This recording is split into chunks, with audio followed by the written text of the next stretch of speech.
Hello friends, welcome back to our channel. मैं हूं doctor विजय और आप देख रहे हैं शॉन टिप्स। आज की वीडियो में जिस मुद्दे पे हम बात करना चाहते हैं उसके बारे में लोग बात करने में झिझकते हैं, शर्माते हैं या उसके बारे में बात करना नहीं चाहते, लेकिन उसको समझना सभी लोग चाहते हैं कि वो कैसे काम करती है, कैसे उसको इस्तेमाल किया जाना चाहिए, जानना सभी लोग चाहते हैं। मैं मेल कंट्रासेप्शन की बात कर रहा हूँ।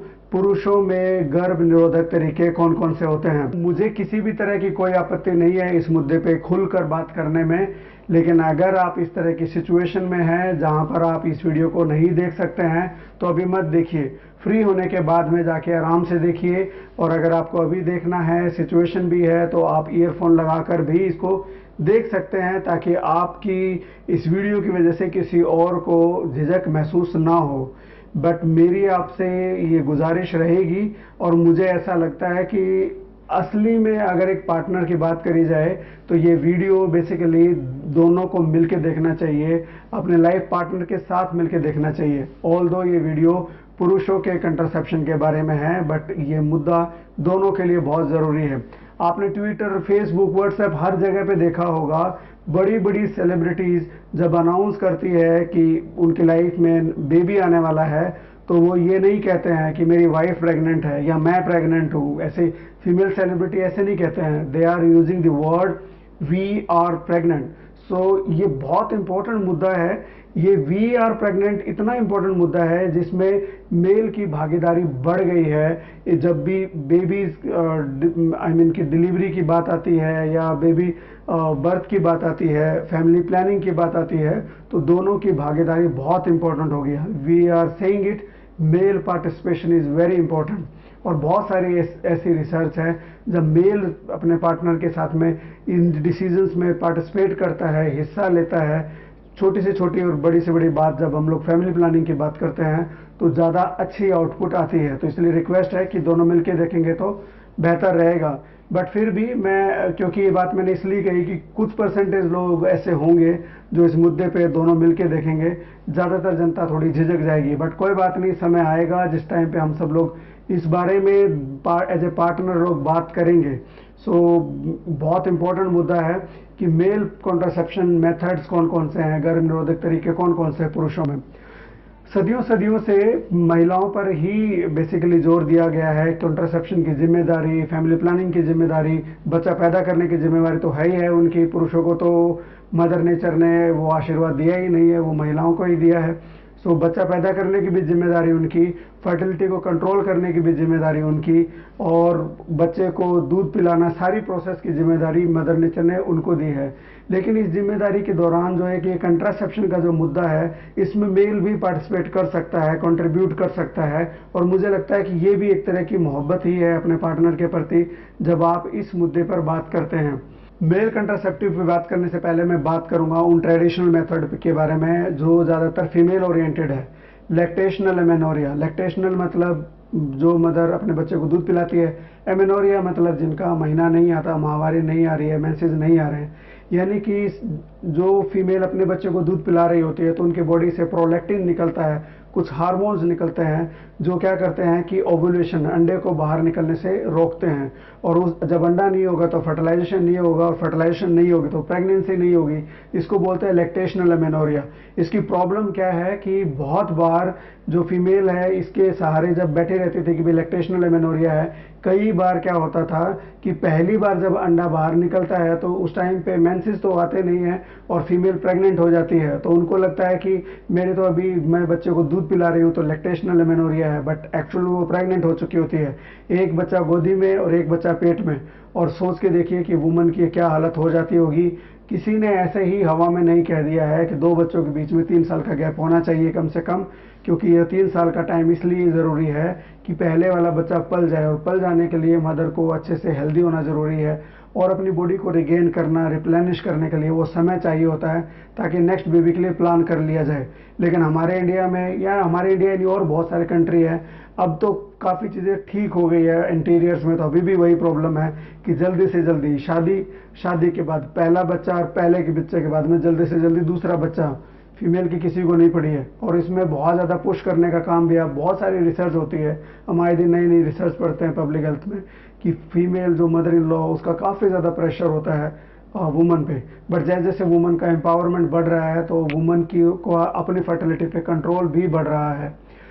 सो ये था लैक्टेशनल एमेनोरिया। लैक्टेशनल एमेनोरिया की प्रॉब्लम्स तो आपको बता ही दी है कि अगर एक्सक्लूसिव ब्रेस्ट फीड नहीं करवाएंगे और रात को अगर फीड नहीं करवा रहे हैं और बीच में कभी कभी छोड़ दिया, बेसिकली ब्रेस्ट फीड करवाने की वजह से लैक्टेशनल एमेनोरिया हो रहा है। अगर वो इरेगुलर रहेगा तो ये बढ़िया काम नहीं करेगा। एक तरीका है कोइटस इंटरप्टस। अगर मेल पार्टनर जो है अपना पेनिस को बाहर निकाल ले इजैकुलेशन से जस्ट पहले, तो उसमें प्रेगनेंसी नहीं होगी, कम होती है। बट बहुत सारे लोग कंट्रोल नहीं कर पाते हैं और निकालते निकालते अंदर ही इजैकुलेशन का थोड़ा बहुत हिस्सा निकल जाता है, जिसकी वजह से प्रेगनेंसी हो जाती है। और पार्टनर कभी, दोनों कपल को भी लगता है कभी कभी कि नहीं हुआ और अंदर से वो प्रेगनेंसी हो जाती है और वो काफ़ी बड़ी प्रॉब्लम भी हो जाती है, खासतौर से तब जब कपल बेबी नहीं चाहता है। सो इसकी बड़ी प्रॉब्लम ये है कि कई बार लोगों का कंट्रोल नहीं होता और बहुत बार ऐसा भी होता है जब पार्टनर दोनों कई समय के बाद मिलते हैं तो एक्साइटमेंट में मेल के अंदर जो शुरुआती तौर पर हल्का हल्का पानी सा निकलता है, उसके अंदर भी स्पर्म होते हैं। और स्पर्म तो एक ही काफ़ी होता है फर्टिलाइज करने के लिए। अगर एक स्पर्म, शक्तिशाली स्पर्म उस टाइम पे निकलता है तो वो भी फर्टिलाइज कर जाता है और इसलिए ये बहुत अच्छा मेथड नहीं माना जाता। इसमें 2 से 23% तक के करीब फेलियर रेट हो सकता है, तो इसलिए it is not a good method. उसके अलावा इजिप्ट जैसे कंट्रीज़ में, इजिप्ट जैसे सभ्यता में लोगों ने नींबू शहद को मिला के स्पर्मिसाइड के तौर पे काम इस्तेमाल किया कि वेजाइना में लगा लिया तो उसके बाद में स्पर्म जो अंदर जाएंगे वो सब मर जाएंगे। ये काम कैसे करता है कि बेसिकली वेजाइना और सर्विक्स के आसपास के एरिया का जो इन्वायरमेंट चेंज कर देता है, इन्वायरमेंट को हॉस्टाइल बना देता है और स्पर्म जो है वो बेचारा अपना पहले ही दम तोड़ देता है, पहुंच ही नहीं पाता है। तो इन्वायरमेंट ख़राब हो जाएगा तो स्पर्म आगे बढ़ नहीं पाएगा, तो स्पर्मिसाइड हो जाएगा ये लेमन और हनी। बट ये बहुत अच्छा मेथड नहीं है। इसकी वजह से फीमेल को इरिटेशन होना या एलर्जी होना और कई तरह की प्रॉब्लम्स भी क्रिएट हो सकती है। बट मैं आपको बता रहा हूँ कि ट्रेडिशनली ये मेथड पहले इस्तेमाल किए जाते थे, बाद में जाके कॉन्डम्स आए, उसमें एनिमल स्किन के कॉन्डम यूज़ किए जाने लगे, उनका भी बहुत अच्छा नहीं रिजल्ट्स मिले। फिर उसके बाद में फीमेल के लिए कंट्रासेप्टिव आना शुरू हो गए, जिसमें हार्मोनल कंट्रासेप्टिव बहुत ही रिवोल्यूशनरी रिसर्च थी, ये साइंस थी, जिसमें फीमेल की बॉडी में उनको रेगुलरली हार्मोन्स लेने पड़ते हैं और उसकी वजह से क्या होता है कि प्रेगनेंसी नहीं होती है। बट इसके आने वाले टाइम में देखे गए कि बहुत ज़्यादा साइड इफ़ेक्ट है जो फीमेल्स को साइड इफ़ेक्ट फेस करने पड़ते हैं। दूसरी बात है, फीमेल को रेगुलरिटी मेंटेन करनी पड़ती है और अगर एक दिन भूल गए तो अगली बार उनको 2 डोज लेनी पड़ती है और 2 या 3 दिन से ज़्यादा भूल गए तो और ज़्यादा प्रॉब्लम आती है। सो ये काफ़ी सारी प्रॉब्लम्स है, बट इसमें प्रॉब्लम तो फीमेल को ही फेस करनी पड़ती है। कुछ कुछ कैंसर का रिस्क भी बढ़ जाता है, वेट गेन होता है, बॉडी एक होना शुरू हो जाता है, हेडेक की प्रॉब्लम रहती है, कई तरह की प्रॉब्लम होती है। एब्सोल्युटली नेगेटिव नहीं है बट कुछ फ़ायदे भी हैं, बट आज का मुद्दा उस पर नहीं है, फिर कभी बात करेंगे उसके बारे में। बट ओरल कंट्रासेप्टिव में फीमेल पे बहुत ज़्यादा ओनस आ जाता है, फीमेल पे बहुत ज़्यादा आई मीन की बोझ आ जाता है, रिस्पॉन्सिबिलिटी आ जाती है, कई बार मूड स्विंग्स और ये प्रॉब्लम्स भी होती है जो फीमेल ओरल कंट्रासेप्टिव्स इस्तेमाल करती है। तो ओरल कंट्रासेप्टिव के साइड इफ़ेक्ट्स की खूब सारी रिसर्च हो रही है, बात हो रही है।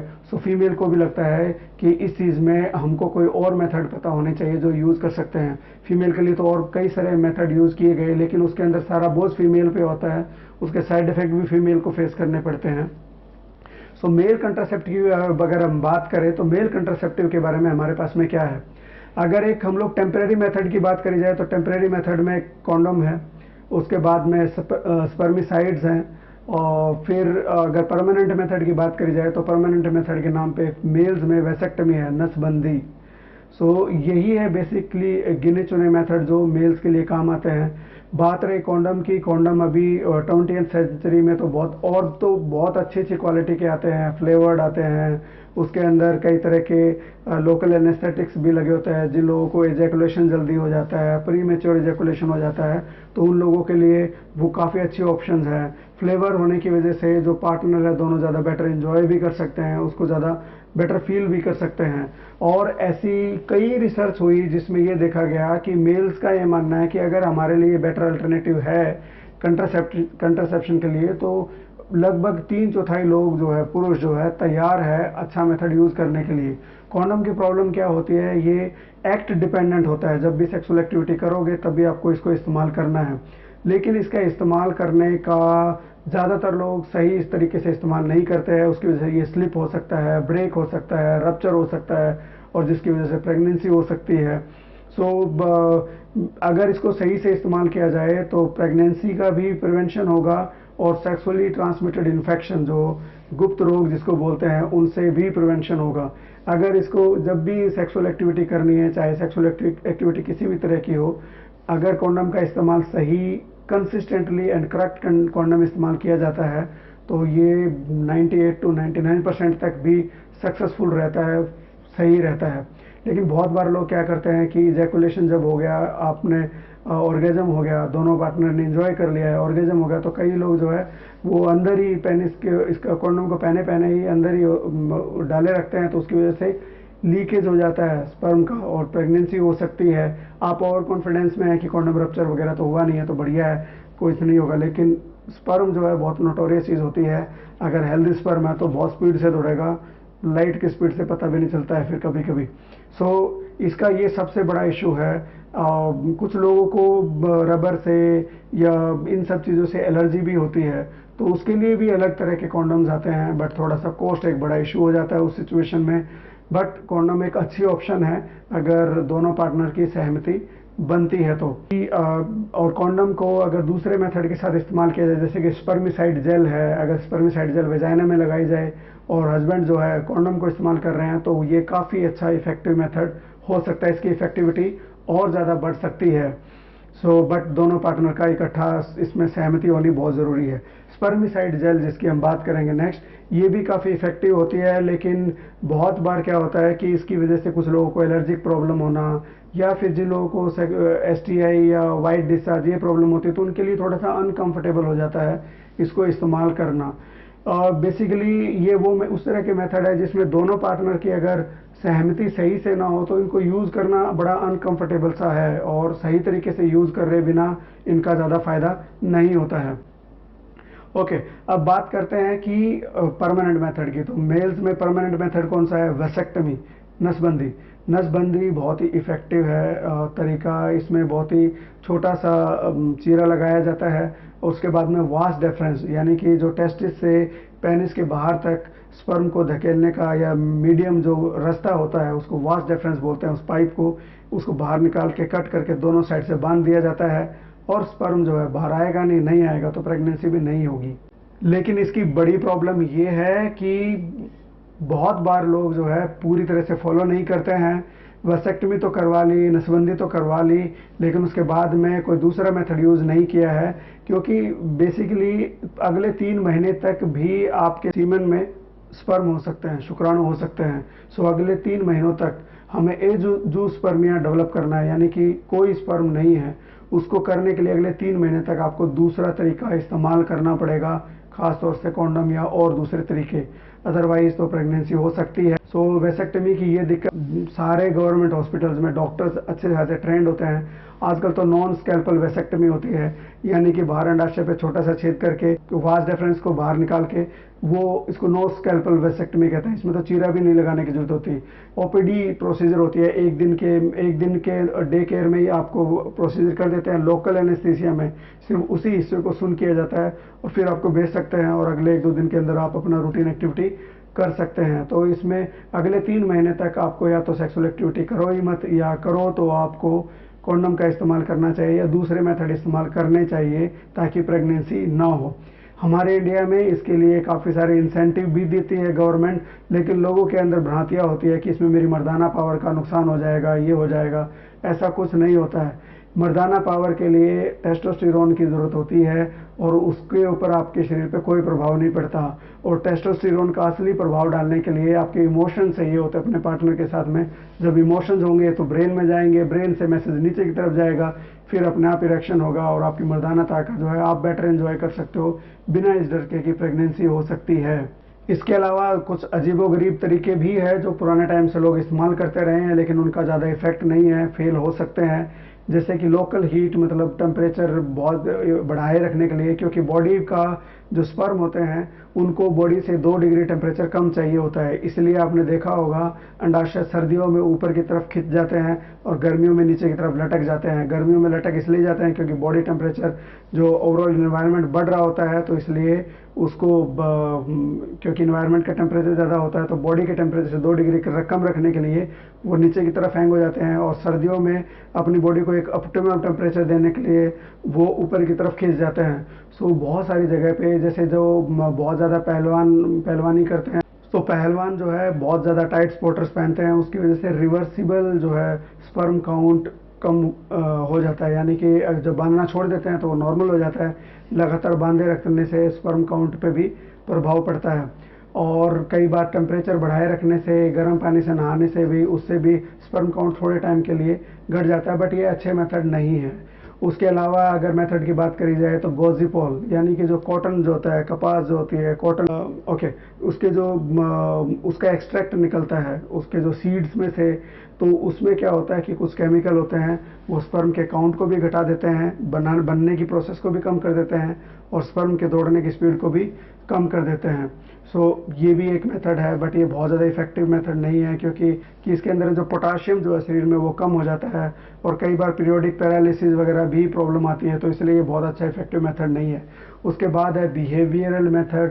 एब्सटिनेंस की आप करो ही मत तो होगा नहीं, but that is not possible, क्योंकि ये फिजियोलॉजिकल चीज़ है, तो ऐसा नहीं हो पाएगा। तो अगर आप गृहस्थ जीवन में हैं तो ये होगा ही, तो एब्सटिनेंस जो है पूरी तरह से नहीं हो सकता। एब्सटिनेंस तब कर सकते हैं जब ओव्यूलेशन का डे होता है। सो जिन फीमेल्स का मेंस्ट्रुएशन रेगुलर होता है तो वो उन दिनों को ढूंढ सकते हैं जिनके अंदर ओव्यूलेशन नहीं होगा, सेफ पीरियड, उस दौरान अगर अनप्रोटेक्टेड इंटरकोर्स भी किया जाता है तो प्रेगनेंसी नहीं होगी। मेल्स के लिए पिल्स बनाने की कोशिश करी जा रही है, इंजेक्शन बनाने की कोशिश करी जा रही है, लेकिन उनके रिजल्ट जो है बहुत ज़्यादा फेवरेबल नहीं होते। एक बड़ी प्रॉब्लम इसमें यह भी होती है कि फीमेल में मेंस्ट्रुएशन होती है, मेंसेस आते हैं, तो उनके अंदर हार्मोन्स के बारे में हमको इतना कुछ पता है, तो हार्मोन्स की वजह से हम उनको ऊपर नीचे बैलेंस करके दवाइयाँ दे के, ओसीपी से, ओरल कंट्रासेप्टिव पिल से उनको कंट्रोल किया जा सकता है, लेकिन पुरुषों में ऐसा मैकेनिज्म नहीं होता। इसलिए हमें अलग अलग तरीके से सोचना पड़ता है कि या तो स्पर्म बने ही ना बने तो वो दौड़ ना पाए, या उसकी संख्या घट जाए। इन तरह के चीज़ों पे हमें फोकस करने की ज़रूरत है। कई तरह की रिसर्च हुई है, लेकिन अभी तक सबके रिजल्ट बड़े मिक्स से हैं, तो बहुत अच्छे रिजल्ट अभी तक किसी के नहीं हैं। अगर आएंगे तो बहुत अच्छा रहेगा। एट द एंड मैं ये मानता हूँ कि कौन सा मेथड यूज़ करना है वो दोनों पार्टनर को सोच समझ के करना चाहिए, क्योंकि फीमेल ओरिएंटेड जितने भी कंट्रासेप्टिव्स हैं, या तो उनको यूज़ करना बड़ा अनकंफर्टेबल है, जैसे कि डायाफ्राम है, फीमेल डायाफ्राम है, या फीमेल कॉन्डम है। अगर हमारे इंडिया की बात करी जाए तो हमारे इंडिया में 3/4 के करीब 70% से ज़्यादा पॉपुलेशन गाँव में है, और एक बड़ी पॉपुलेशन ऐसी होती है जहाँ पर कपल जो है आराम से बैठ के मिल के इस एक्टिविटी को एंजॉय भी नहीं कर सकते हैं, जगह ही नहीं होती है। तो उन सिचुएशन में इस तरह की टेक्निक्स, फीमेल कॉन्डम, डायाफ्राम, ये बहुत अच्छे तरीके नहीं है। हमारे पास में गिने चुने मेथड बच जाते हैं। फीमेल्स के मामले में भी ट्यूबेक्टमी एक मेथड है जो बहुत ज़्यादा करवाई जाती है। आपको हैरानी होगी, वेसेक्टमी बहुत कम करवाई जाती है, क्योंकि मेल का डोमिनेंस है ना, मेल को लगता है कि मुझे क्यों करवाना है, फीमेल को ही करवाना है जो करवाना है। और कहीं ना कहीं फीमेल जो घर की बड़ी फीमेल होती है उनका भी हाथ होता है, तो मेल जो है ज़्यादा हिस्सेदारी नहीं रखता है। बट मुझे ये लगता है पर्सनली, ये वो चीज़ है जब तक पार्टनर के साथ में इन दोनों चीज़ों का डिस्कशन नहीं होगा, अगर ये होना शुरू हो जाएगा तो शायद बहुत सारे डोमेस्टिक वायलेंस की प्रॉब्लम भी सॉल्व होनी शुरू हो जाएगी। क्योंकि जब बात करेंगे इन मुद्दों पे तो दिल की बात होगी, मन की बात होगी, और चीज़ों का सॉल्यूशन भी निकलेगा। सो ये बहुत ज़रूरी चीज़ है। दोनों पार्टनर का डिसीजन होना चाहिए कौन सा इस्तेमाल करना है। डॉक्टर से जाके आप बात कर सकते हैं, बहन जी से बात कर सकते हैं, अपने प्राइमरी हेल्थ सेंटर पे जाके बात कर सकते हैं, डिस्कस कर सकते हैं। जितनी ऑप्शंस है आपको बता दी जाएगी, आपको कॉपर्टी लगवानी है, या आपको कॉन्डम इस्तेमाल करना है, या ओरल कंट्रासेप्टिव इस्तेमाल करनी है, या आपको वेसेक्टमी करवाना है, या ट्यूबेक्टमी करवाना है।